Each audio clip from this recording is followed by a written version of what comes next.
Lumusot na. Ano pa bang hinihintay?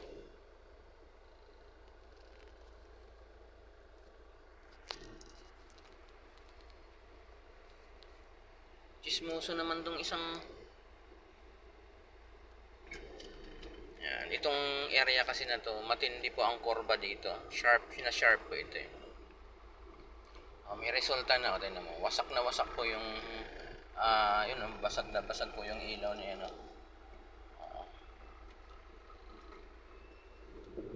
Tapos ko po nagkalat po yung yun, basag na basag po. Tapos ito yung kalat nila.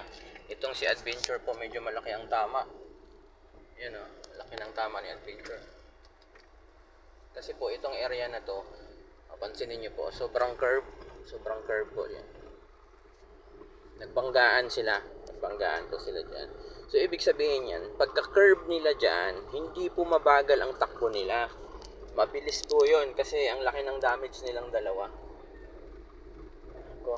Yun yung delikado kasi itong area po na to, pa-curve talaga siya. Medyo sabi nga ng mga estudyante ko dito, ano daw to eh, Little Baguio tawag nila dito.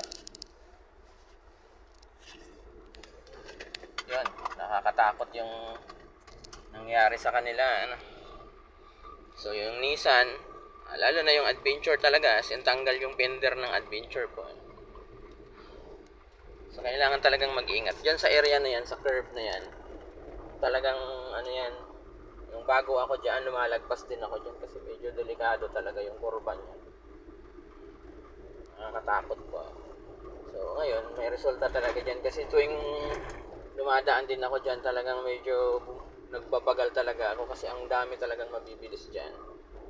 Salpok na salpok po eh. Pinaghiwalay lang ng dalawang magagaling nating mga pulis. Ay, naku po, mag-iingat ang lahat. Takot sana walang na-damage na tao doon. Malakas po ang impact sigurado nun kasi buwelo yung Orban, pababa naman si Adventure. Yun po kayo mag-iingat lagi. Bye-bye.